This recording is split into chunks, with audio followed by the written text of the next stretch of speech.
Welcome to ચેતુસ kitchen.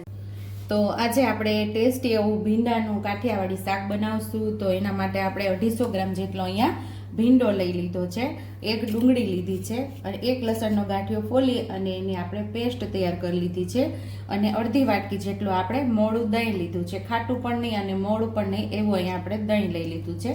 Regular મસાલાની અંદરથી મસાલાનો ઉપયોગ કરી અને ટેસ્ટી એવું શાક બનાવશું અને તેલ અને મીઠું જોશે। તો પહેલા આપણે ભીંડાને સુધારી લેવાના છે।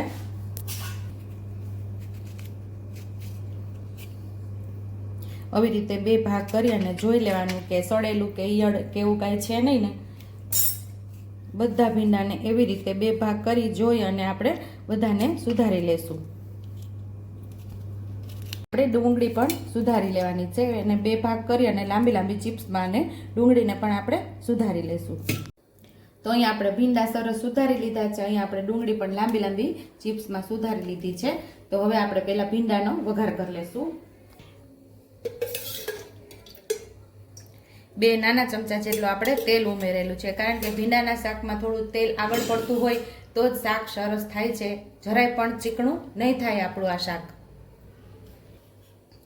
તો અહીંયા આપણું તેલ ગરમ થઈ ગયું છે, બધા ભીંડા આપણે ઉમેરી દઈએ।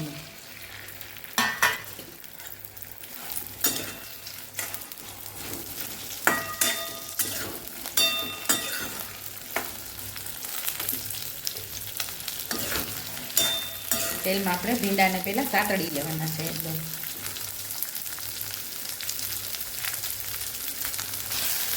ઓછા તેલની અંદર આપણે ભીંડાને એકદમ સરસ ફ્રાય કરી લેવાના છે।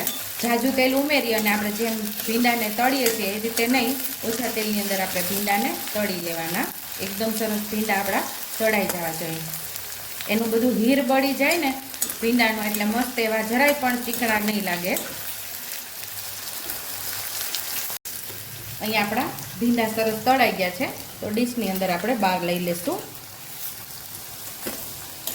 તેલને નિતારી લેશું સરસ અને બધા ભીંડાને આપણે બહાર લઈ લેવાના છે।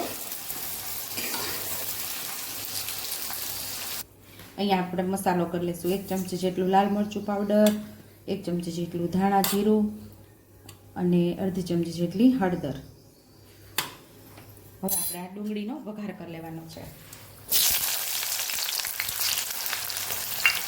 ડુંગળીને સરસ આપણે સાતળી લેવાની છે।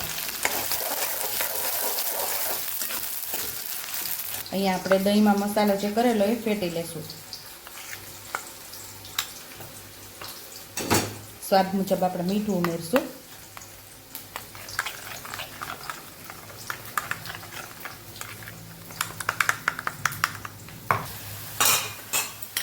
જે લસણની પેસ્ટ તૈયાર કરી લઈએ એ પણ સાતળી લેશું।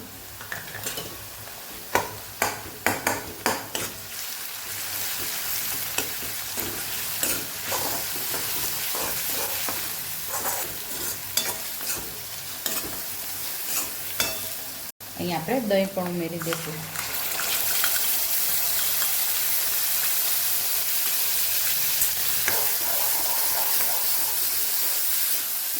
સરસ સાતળી લેવાનું છે।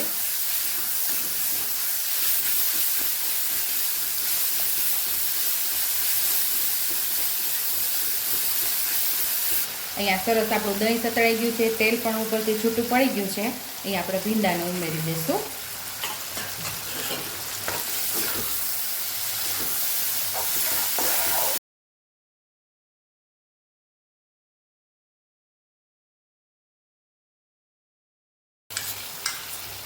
જે વાટકીની અંદર આપણે દહીં લીધું હતું ને મસાલો જે બનાવેલો એ જે ચોટેલો એ જ આપણે એની અંદર થોડું પાણી ઉમેરી 3 થી 4 ચમચી એ પાછું ઉમેરી દેવાનું છે।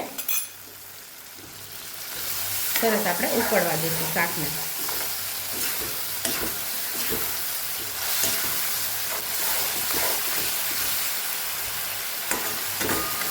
મસ્ત એવું આપણું શાક ઉકળી ગયું છે અને ટેસ્ટી એવું બની ગયું છે। મસાલો પણ સરસ ભીંડામાં ચડી ગયો છે। તો અહીંયા આપણે હવે સર્વિંગ બાઉલમાં શાકને સર્વ કરી દઈશું। ઉપરથી આપણે લીલા ધાણા થોડા ઉમેરી દઈશું। જો તમને મારી રેસીપી પસંદ આવી હોય તો મારી રેસીપીને લાઈક કરજો, શેર કરજો, સબસ્ક્રાઈબ કરજો, બેલ આઇકોનને દબાવતા ભૂલતા નહીં અને કમેન્ટ બોક્સમાં કમેન્ટ કરજો કે મારી રેસીપી કેવી લાગી। તો આવજો.